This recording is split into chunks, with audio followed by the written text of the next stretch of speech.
In this episode, I'm talking to Mike Boddé. Mike is a famous TV personality in the Netherlands, both as a comedian and as a pianist. Every week he conducts a live music show on national Dutch TV, which became very popular. Mike and myself also have a piano duo, and we became good friends over the years. Mike Boddé is brilliant, multi-talented, and has a great sense of humor, but he also has been facing a big challenge throughout his whole life: depression and bipolarity. He also wrote a book about depression, which became a bestseller in the Netherlands. He speaks very openly about this in this episode, and of course we talk about music. He plays some of his new compositions on his old piano at home. We talk about China and many other things. Enjoy. We've been knowing each other for a while. Yeah, how long do we know each other? How long have we known each other? I would say about, is it 10 years already? At least. Something like that. Maybe even longer. I remember the first time you came here, my grand piano was still here. Right, yeah. And then we were exchanging chords. Yeah. Voicings. Harmony. Yeah. You know, I find it so nice, so interesting, because you're such a multi-talented person, and what always blows my mind is not only that you're multi-talented, but everything you do is at a really extremely high level. Well, I have to say there's some aspects of music and writing that sort of come naturally to me. But there's also, for instance, something like sight reading is a huge problem for me. I simply cannot do it. I can do it, but at a very slow pace. And something like playing in a band and holding on to the form, knowing when you go from the A to the B and when you go to the coda and back to the head of the piece, and then on to the segno and the B, and I find that extremely difficult. But even if you memorize the music, or when you have to sight read it?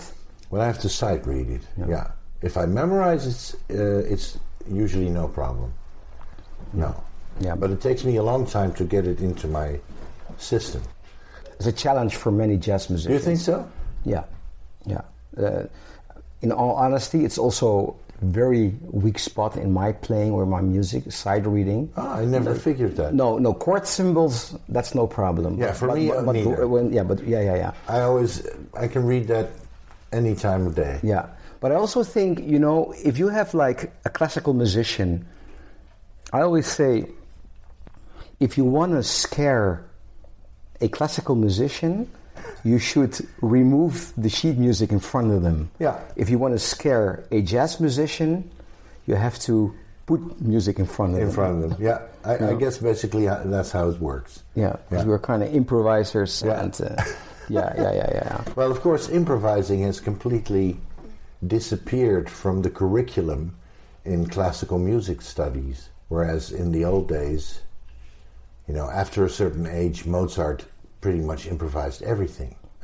Beethoven improvised whole piano concertos. At the premiere, he only wrote down the parts for the strings and the wind players and the brass.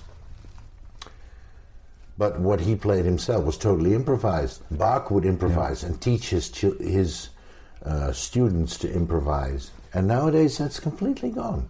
Why?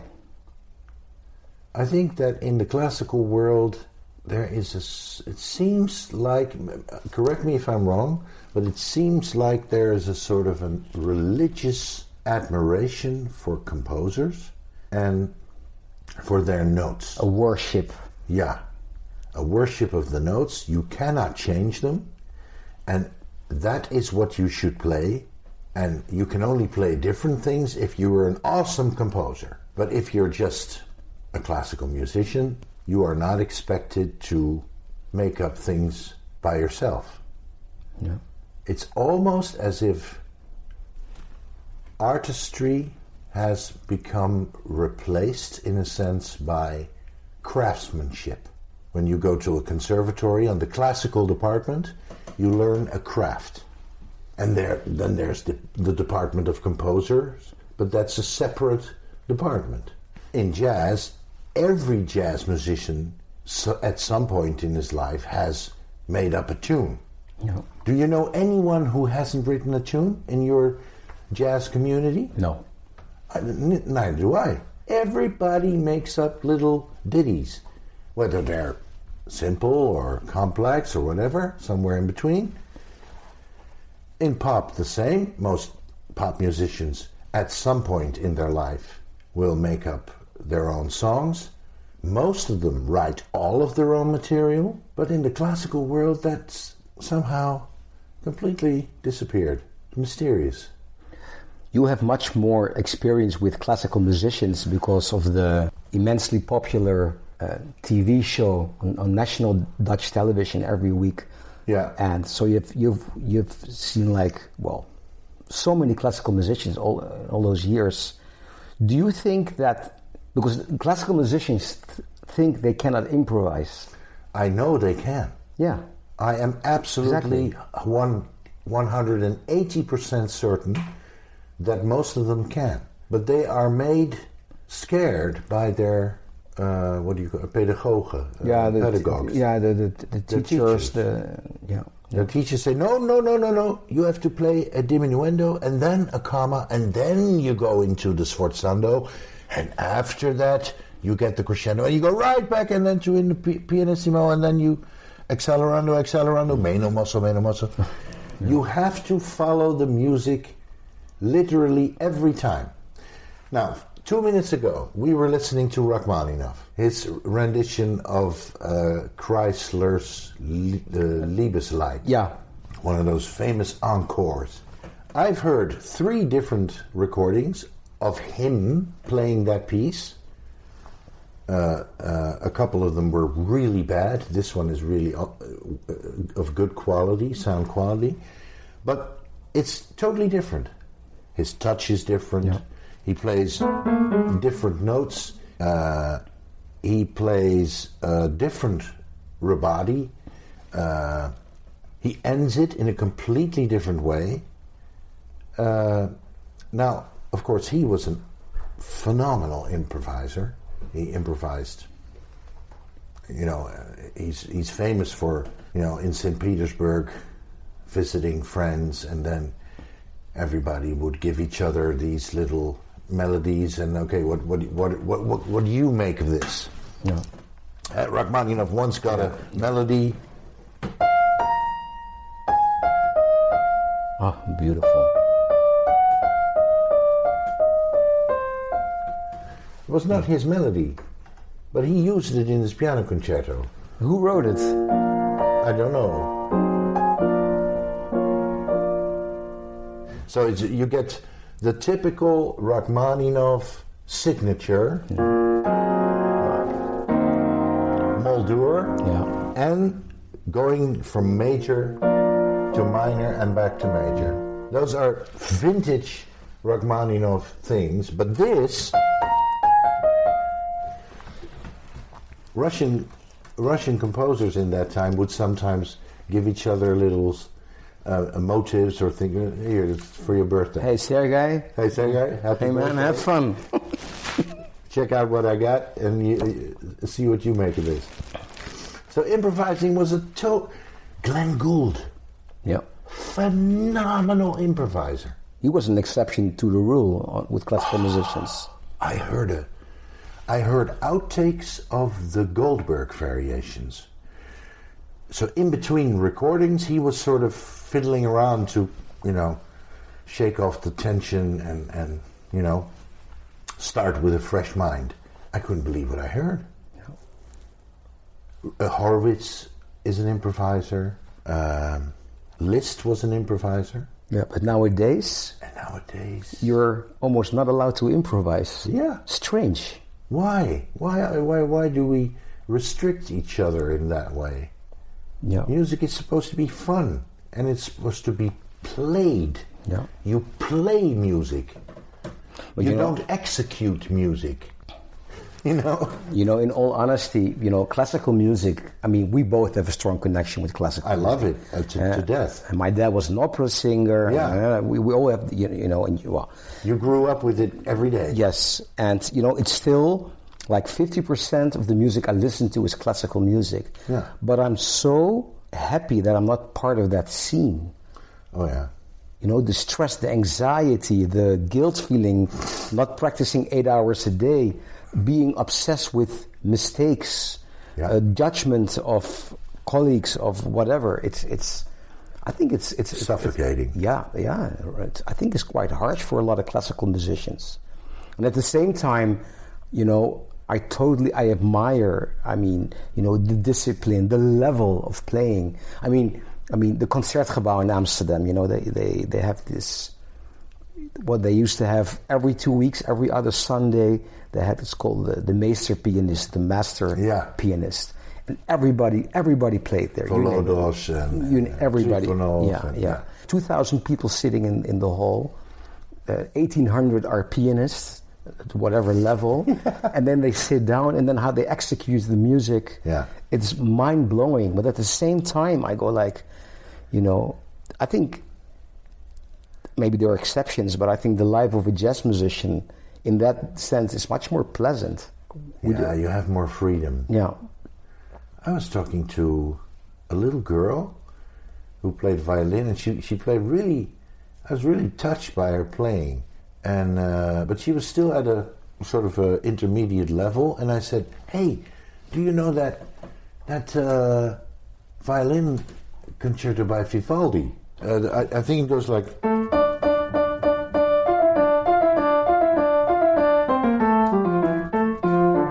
You know that one? Yeah.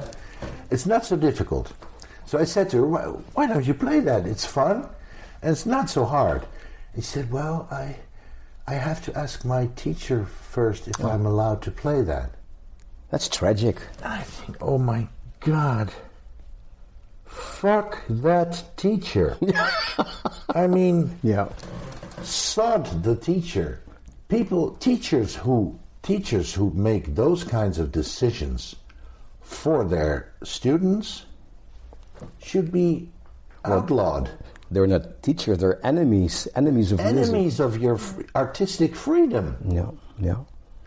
I was teaching a class at the conservatory here in Utrecht, and we started out with, I think, 8 or 9 students. It was improvisation, and we ended up with 3 because they were also intimidated by having to improvise and thinking, I don't think I can do that. No. Whereas, you can improvise just with the...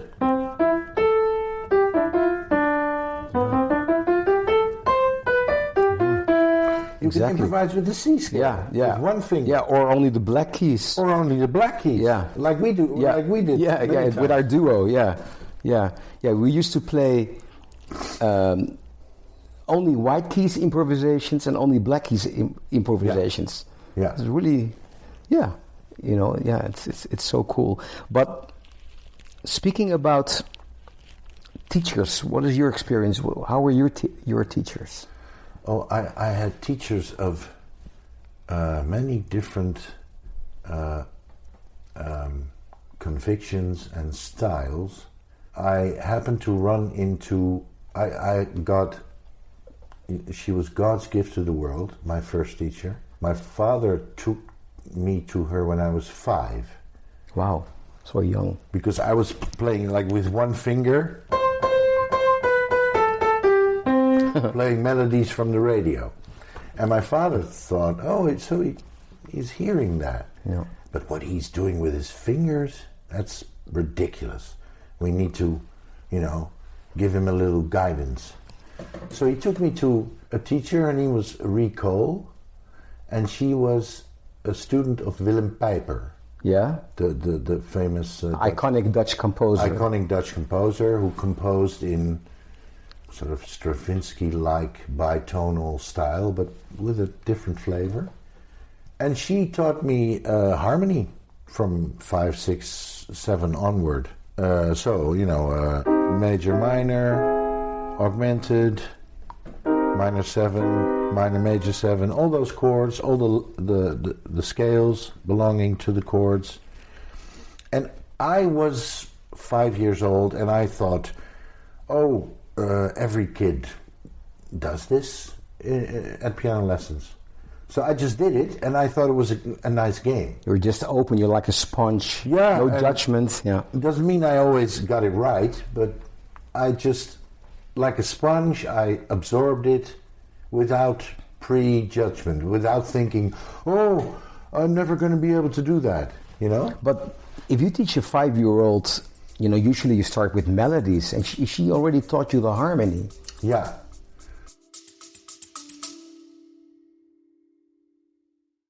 Thank you for listening. If you enjoy my podcast, then please subscribe, leave a rating and a review. Please visit my website, mikedelferro.com, where you also will find links to my other podcast, Self-Management for Musicians. You will also find links to my music and my socials.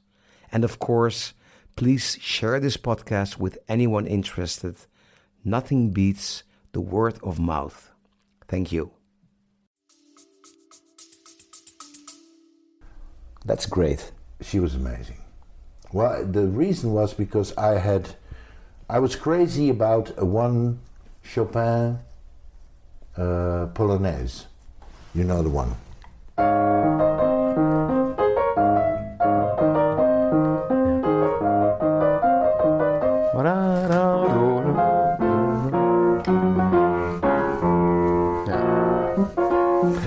And I wanted to play that, little kid, but I couldn't do it in A flat. So I did in C, only white keys. Almost, and I played this for her, and she thought, okay, forget about Czerny and Duvernois. He's going to be an improviser. And you figured it out yourself? Yeah. From the record? Yeah. Yeah. At that age? Yeah. Yeah. I don't know. In that respect, I was ahead with things, and in sight reading and building up repertoire, I've stayed behind for a long time. Well, back to the sight reading problem. Yeah. I mean, we both are blessed with good ears. Yeah. And so maybe no wonder that the sight reading is behind because of that. I mean, I have perfect pitch. I can just play something from a record. I can even write down music without having the piano as a reference point. Exactly. So maybe that also explains... It doesn't stimulate you to read well. No, not at all. And when you are playing with other people, I mean, when I was playing the Rachmaninoff thing, sometimes I didn't know what I was doing, but I knew, okay, this is an A flat major chord. So if I just play A flat major, then it's fine. Nobody will hear it. Yeah, tell me about that challenge, because we were doing our tour, our theater tour, on 2 pianos. Yeah. And at the same time, you accepted an offer to play the second piano concerto of Rachmaninoff. Yeah, well, it started out really weird, because I had at some point memorized the first 6 pages or something, the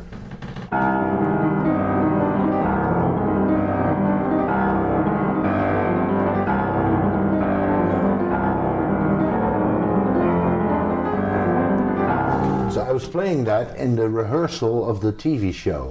Because this is the orchestral part you're playing. No, this is the piano part. Oh, yeah. And the orchestra play da da da da da da. Yeah, Exactly. Yeah. And the presenter of the talk show said to me, "Wow, do you play that piece?" I said, No. I play 6 pages, and then it's too difficult for me. And he was listening and saying, "Oh, that's cool, yeah." Well, if you ever decide to really study it, I will organize an orchestra and a concert hall for you. Wow. And I said, well, you know, that's too much pressure, and I'm not going to do that. And 2 weeks later, I thought, damn, this is an opportunity. I need to do this.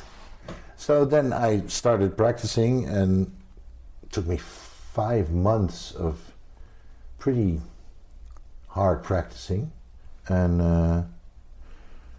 then at the actual performance, I was so scared. I was going to ask. And nervous, and I completely stiffened up. So I played the piece like it lasted 3 minutes too long because I was so slow. You were frozen. Frozen, yeah, frozen. That's the word. Yeah. But the fun part is that now I know harmonically how it's constructed. And that's a lot of fun of having. That's the benefit of having studied it. That you see, oh my God, he goes from a A-flat major to E7 and then to G and to A and then to F.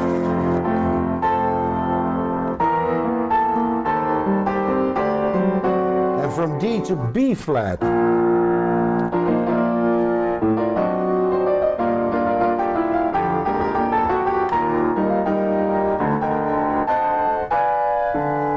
You see the whole structure in front of you.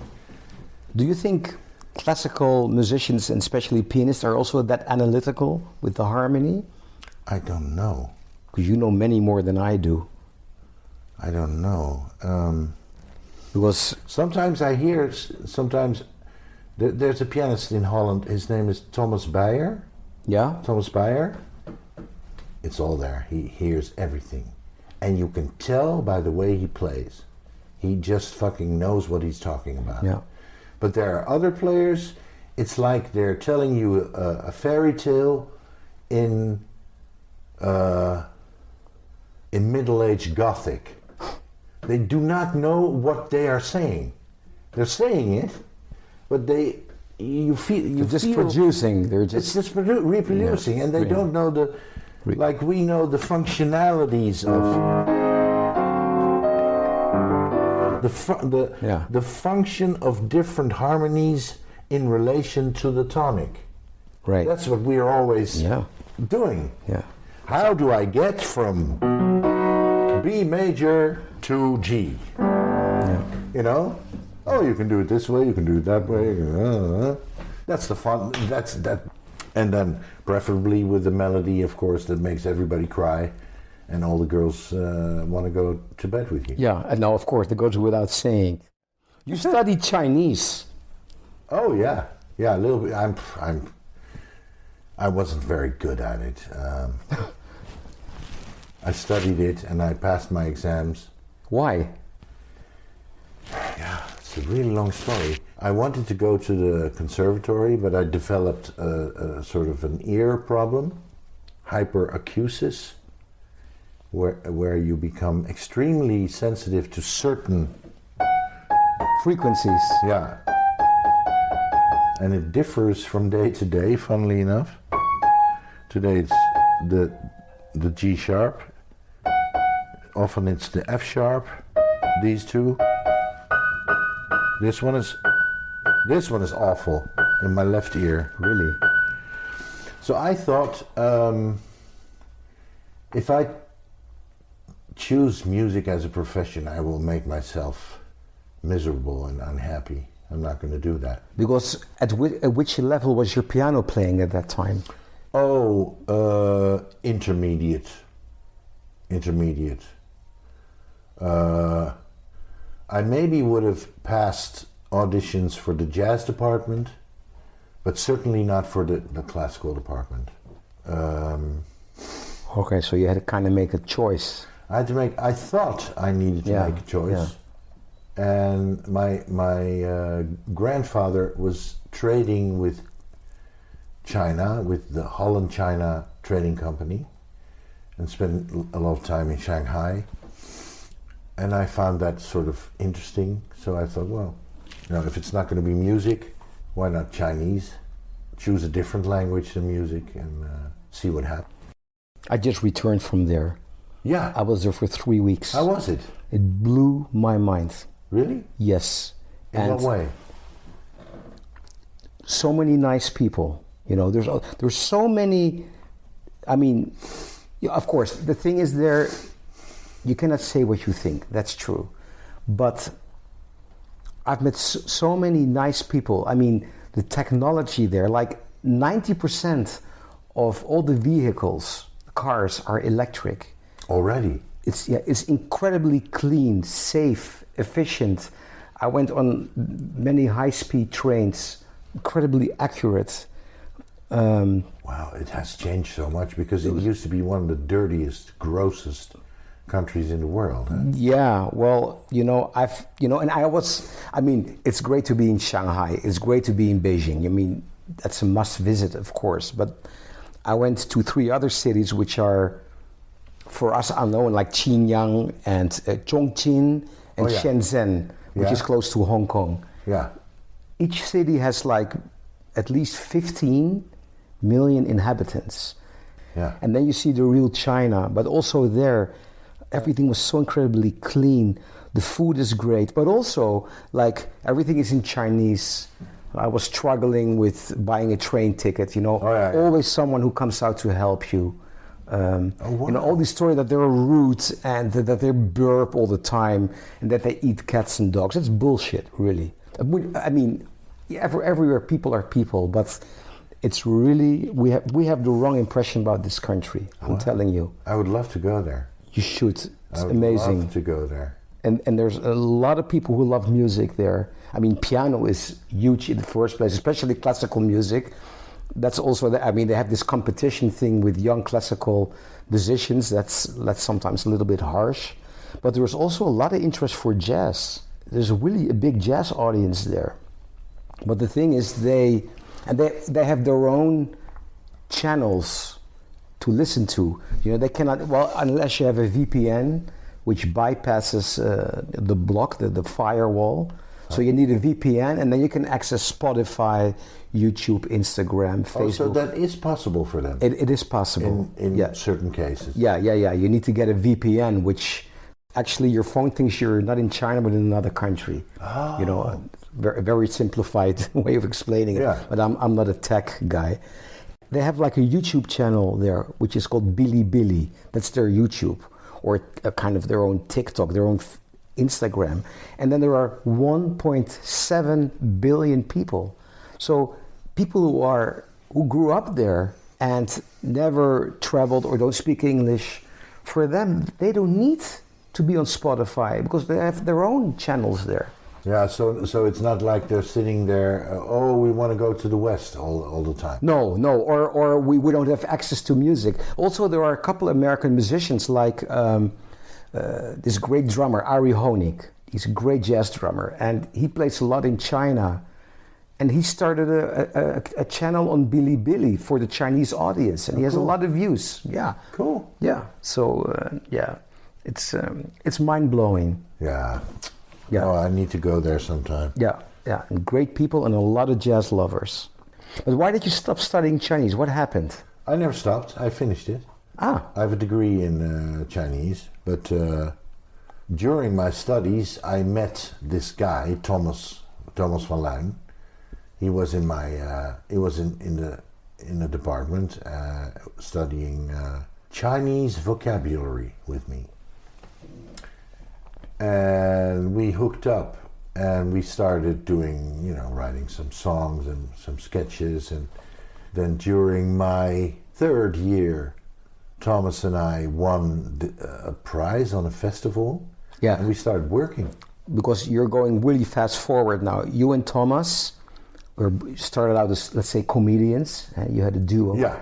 And it became huge here in the Netherlands. Yeah. I mean, you really became famous. You did all the theaters. Yeah. You had your own TV show on national television. Sure. So it's a big thing. It was a big thing. And Thomas and I later sort of parted ways a little bit because he wanted to write musical theater. And I wanted to pursue my music a little bit more instead of, doing comedy with a little bit of music. I wanted to try out how it was to, really do music 100% for a while. You also once told me that you wanted to be taken more seriously as a musician. Yeah. Because your main reputation here is actually not a great pianist. Well, now it changed because you've done the classical TV show for many years. But at that time, you were mainly known as a comedian. Yeah. Sure, that's true. And you were famous, actually. Well, you are, but I mean, that was your reputation. That was the first thing that people would talk about, which is fine with me. But well, you're a great comedian. But my feeling for music is so great and so all-encompassing that it exceeds by far my enthusiasm for comedy. Comedy is great. I love it. And at every piano recital that I give, I will, crack a few jokes and make a few funny remarks. But music is more important than comedy for me. Has always been like that. Always. So it was a good vehicle to become known, but at the end of the day, music is something you really prefer to do. It's number one. Comedy is number two. So it's close, but no cigar. And if someone would offer you like a theater tour as a comedian, what would you do in this stage? If I can do it with Thomas. Yeah, because you're like hell yeah. The magic is also in the duet, right? Well, we are both mentally not really 100% in order. I know, mentally ill. Mentally ill. I have a bipolar disorder. Thomas is very severely ADHD. Is it ADHD? Yeah, HD. Yeah, I think so. Yeah? I think so in English. Yeah. Yeah. So we both have our difficulties in that field, and usually when we talk, there is a communication fault. We do not communicate well. It's like a disorder. Yeah, it's sort of goes hayway. Is that the word? It goes the wrong way. He misunderstands me, and I misunderstand him, and that is food for 100,000 sketches and funny songs. That's where the magic lies. That's where the magic lies. But the funny thing is, if we stand back to back and we don't speak, we communicate flawlessly. When he's on a stage, I will know exactly when I need to talk and when I need to shut up. Same with him. We operate it's like we're two different legs on the same animal, Really? I mean, you produced so many shows. I mean, it was really so big. So how much of that was like improvised? Well, we always started out with a written text, but usually at the end of the tour, what remained looked nothing like the original text. We had a sketch about a really silly, stupid song that everybody hates in Holland. The Smurf song, Father Abraham. Oh yeah, oh my God, yeah. Oh, it is horrendous. Yeah, but we would talk about it like two musicologists. No, it starts out with the introduction, and then there's a modulation. We come into the A section. We skip the B, then we go to the coda. We go back to the head.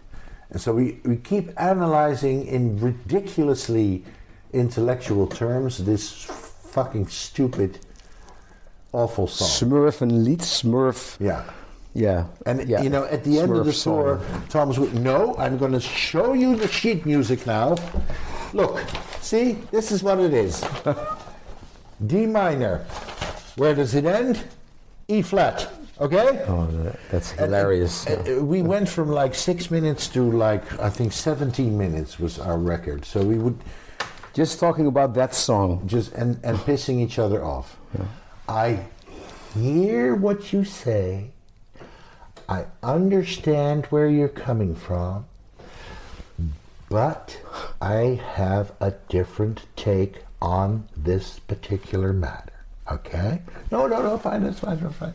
We would keep pissing each other off. And that became an entire episode. It became like half of the show. Fantastic. It's so much fun. But sometimes we would go too far, and then the audience would be like, oh, Jesus, get a fucking move on. Please, I paid like 20 euros for this. Yeah, and when you felt that the public became bored, what did you do? If we sensed it, because usually we were so committed to our own gigantic egos that we didn't notice, but if we noticed, we would, sort of go to the end and then move on. But it mostly was written down, but during the tour, more and more improv and more freedom, I would say, yeah. One thing I like so much about you is that you're always totally honest about psychology and all of that. Like you were just saying, we're totally self-absorbed and things like that. And that brings me to another subject. You wrote a book which actually became a bestseller here in the Netherlands. It's called Pill. Pill, yeah. Pill. And you also always talk about it in a very honest way, about depression. Yeah. Because you suffered a lot from depression. That's right, yeah. I didn't even plan to write that book. I had written a little sort of dialogue for a commemorative album, book, leaflet, whatever, for a certain TV show that I worked for. And the editor of the publisher? The publisher said, hey, that's nice. Maybe you can really learn how to write. And then one day he phoned me, because I had said on a radio show, somebody was talking about depression and said, oh, you suffered from depression? I said, yes. And he said, well, can you tell us a little bit about it? I said, well, we have 2 minutes before news and commercials. It's a little bit too little time to really make a statement, but I could write a book about it. It's quite something.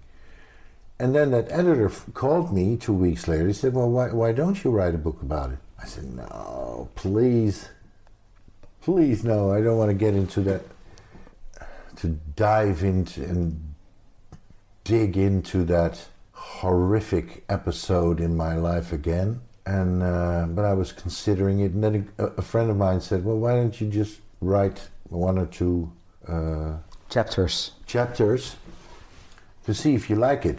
And then I did, and I thought, hey, it's actually kind of nice, because it gives me the opportunity to sort of release it and get it out of my system. So I wrote that book, and it became a success to my surprise.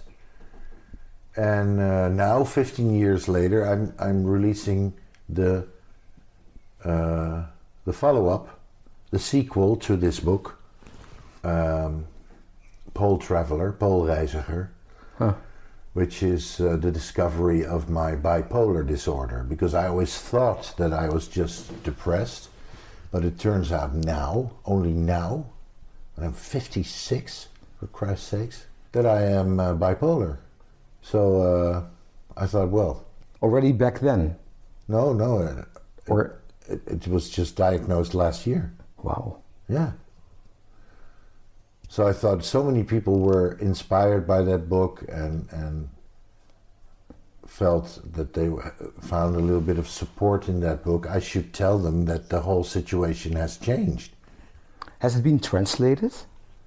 No. Yeah, it has been translated, but... it's only in Dutch. From Dutch to English, but somehow publishers are not really interested in looking for a foreign publisher to release in another countries or abroad. Not yet. Maybe now with with the sequel added to it, you could make another attempt. But the publishing world in Holland is kind of difficult because they look for the easy way out. So what they want to have is biographies about David Bowie, about Johan Cruyff. They want to have the 100 most interesting facts about Max Verstappen or Ajax, or everything a little bit more difficult or moving in the direction of literature is or deep. It's just difficult here. Yeah. Really difficult. I've been talking to so many publishers about this book. And why wouldn't you simply blog about it and everything you write, put it online, and everybody can access it? And nowadays you got so many great techniques to translate, even with AI. Yes, that's possible, but I won't make a cent. No, that's true. Unless it's downloaded.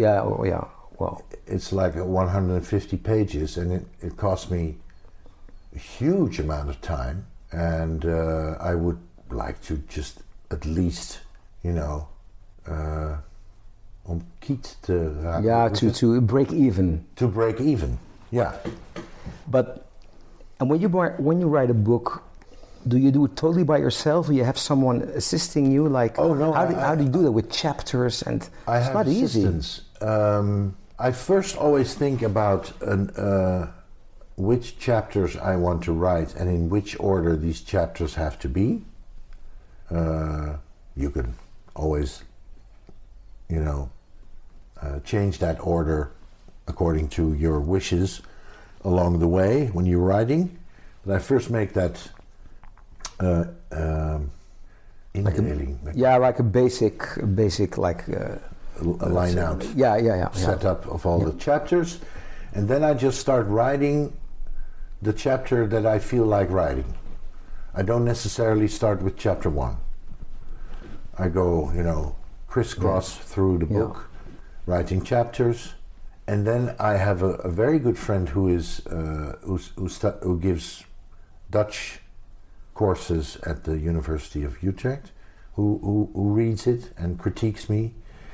And I now have a girl at the publisher who is also a very good editor and goes through it and, crosses out things, takes parts out and puts them in a different spot. And so I'm helped and assisted all the way through. Great. Yeah.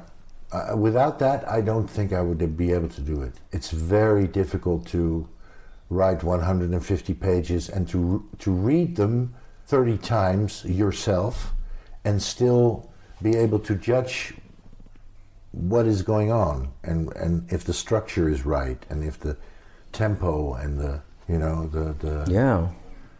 Yeah, of course. I mean, after all, you're a comedian, you're an amazing musician, but then if you want to be like, let's say, a professional writer, that's another. It's a profession. It's a skill. I consider myself to be an amateur writer with a lot of help and assistance. Yeah, but the content is very interesting because you told me that when it started, then you tried several medications until you found one which then the depression disappeared.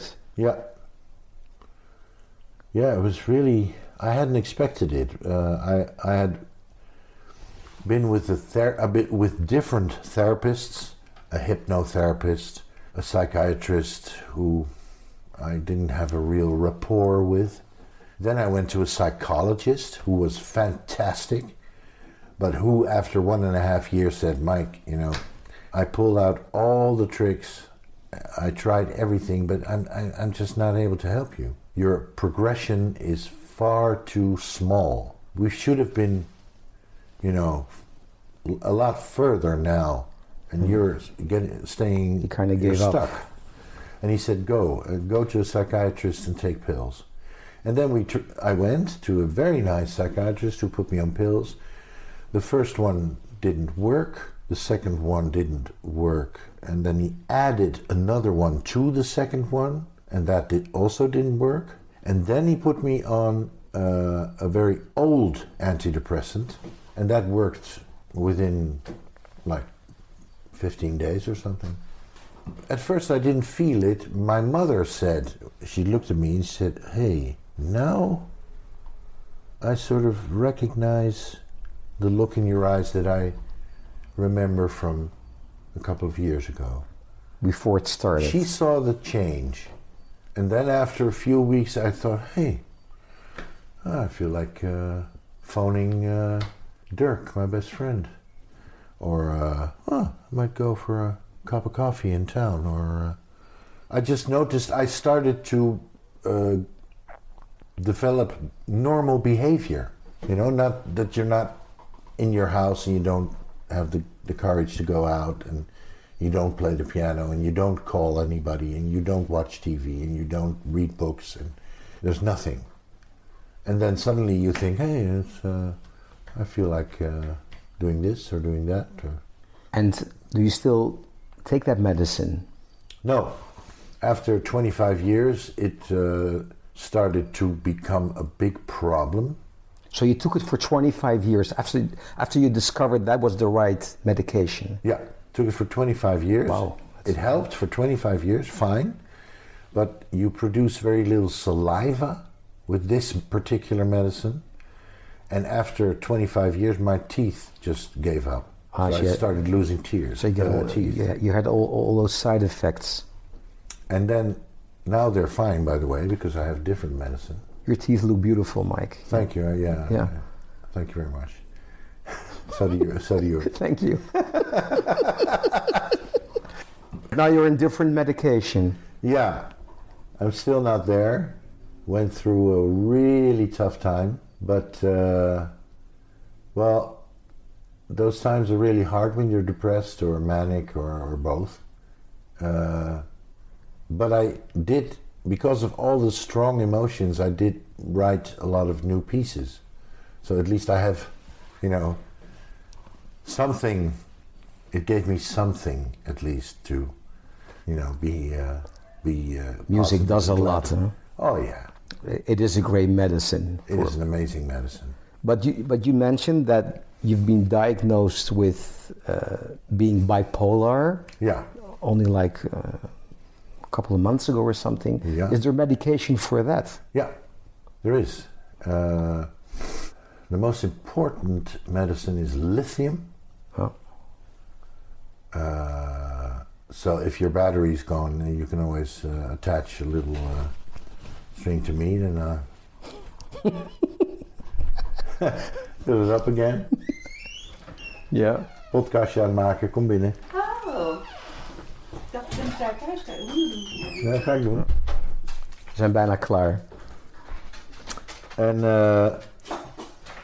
yes, there's different options for different kinds of medicine, but it's kind of weird to be 56 years old and finally know what's going on in your head. Yeah. It's like, gee, had I known this before, God, I would have. Yeah, what other medication or what we have done? Well, if you're in a manic or hypomanic state, you are not easy to deal with, and you become arrogant and offensive. When you're depressed, you isolate yourself. You, for instance, refrain from accepting certain options for work, which otherwise you might have done easily. Yeah. But then you think, oh no, I can't do that. I'll just say no. So it has a lot of consequences, and you alienate a lot of people with your behavior because you differ in self-confidence and your view on life. There's people who start to think, well, what is it with you? Are you this? Are you that? Are you in between? Who are you? You're unpredictable to other people. Yeah, exactly. Yeah. Yeah. Yeah. Wow. Yeah. And only people like, for instance, yourself or Ineke or other good friends, Your wife, yeah. they look through that and they see what's past the outside, the outer layer. But there's a lot of, especially acquaintances, that will at certain points say, yeah, right. You say yes, but is it a yes? Yeah. And if you have to appear on a TV show in front of hundreds of thousands of people, like you do here in the Netherlands, and you suffer from this anxiety, how do you deal with it? Well, at first it was really hard, but over the years I've come to sort of get used to it. I don't know. I'm not exactly sure how it works. It wasn't something I did consciously. It just sort of happened that I became a little bit more comfortable in front of a camera. Also, I'm a better actor now. So I'm still nervous, but I can act and pretend I'm not. So there's a lot of people who see me and then say, "You're always so relaxed." Yeah, and you never freeze, because I know you quite well, and it's always live. Yeah. And in front of, it's a huge audience. It's not Dutch national television. It's actually the best watched TV show on classical music, or music, let's so to speak. Yeah. And it's one of the few in the world, actually. Yeah, We yeah. found out recently. Especially in these times. Yeah. Yeah, and But yeah. don't be mistaken. I am very nervous. Yeah. But I'm better at concealing it, maybe. Yeah. But I'm not as nervous as I used to be 20 years ago.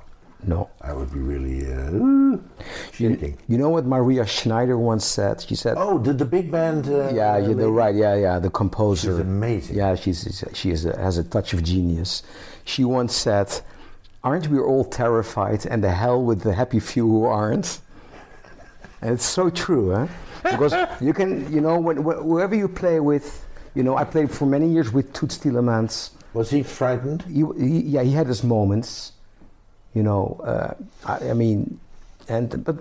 speaking about myself, people always say to me, "Oh, Mike, you seem so confident on stage," and I am most of the times, but sometimes I'm terrified, and I don't know why. I don't know I kind of know where it's coming from, but I don't know where.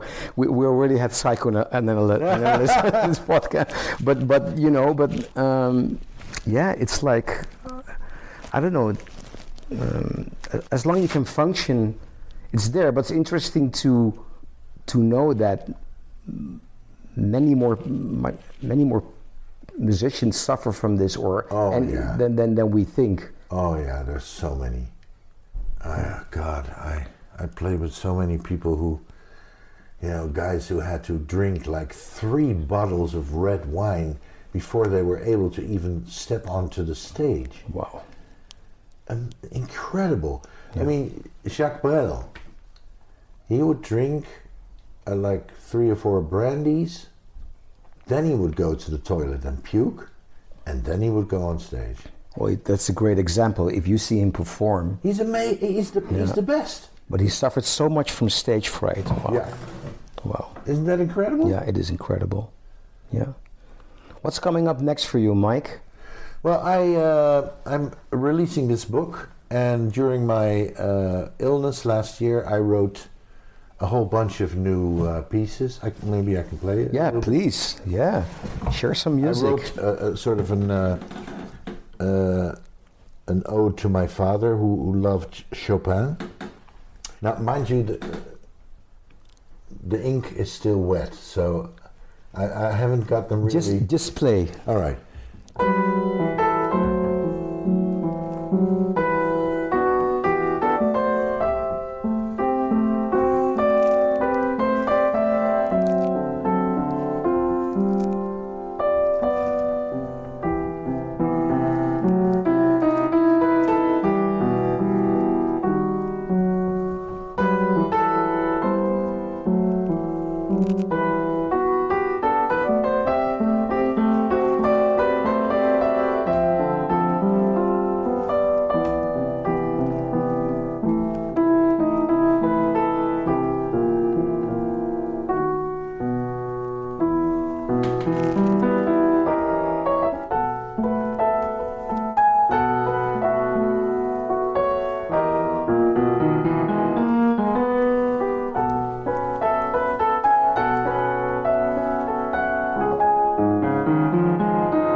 ode for myself,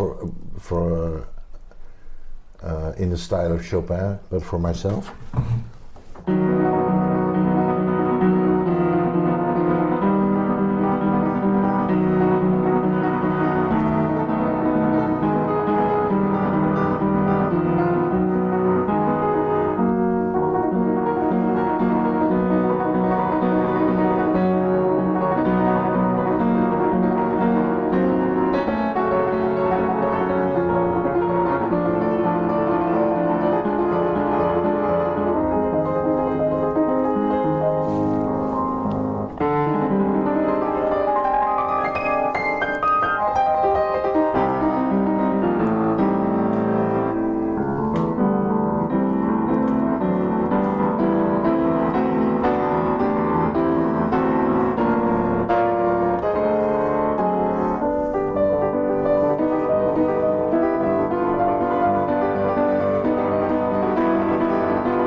So beautiful. I've decided to not compose what my composition teachers thought I should compose, but just the fuck compose what I want to compose. Yeah, of course. Sick and tired of it. And this one is about loneliness. I think you'll hear it.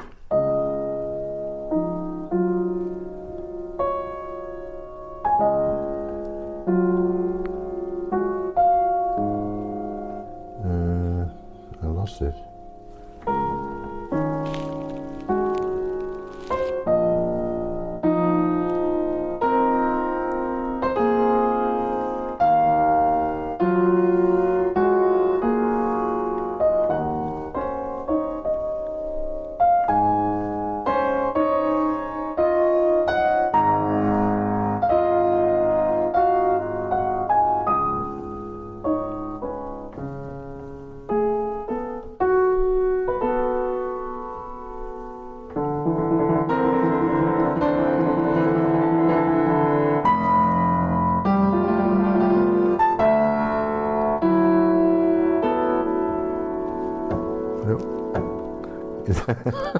It doesn't want to play.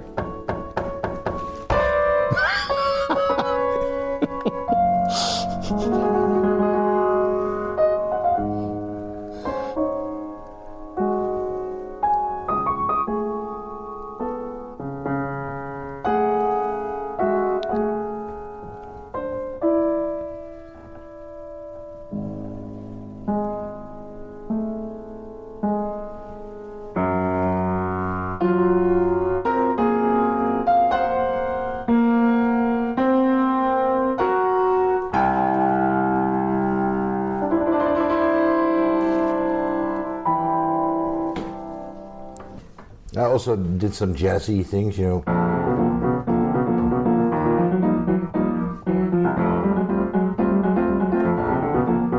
So that there's different styles, a bit of minimal,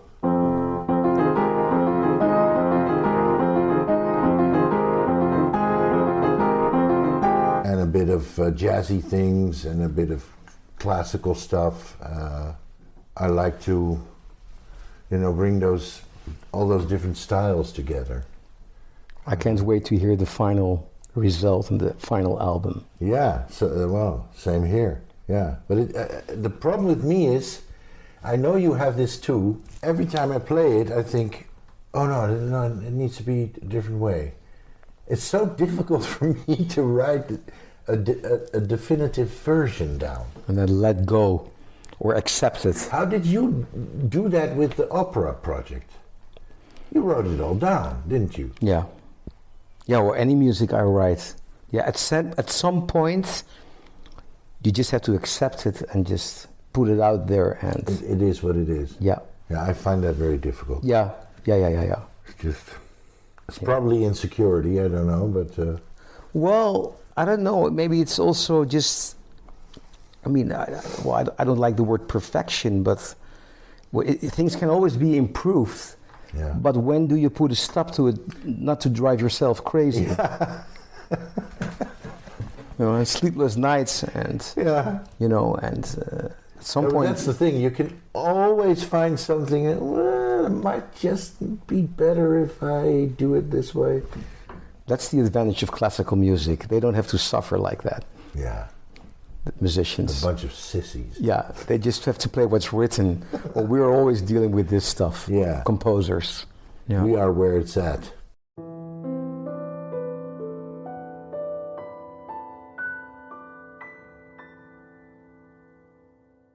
Thank you for listening. If you enjoy my podcast, then please subscribe, leave a rating and a review. Please visit my website, mikedelferro.com, where you also will find links to my other podcast, Self-Management for Musicians. You will also find links to my music and my socials. And of course, please share this podcast with anyone interested. Nothing beats the word of mouth. Thank you.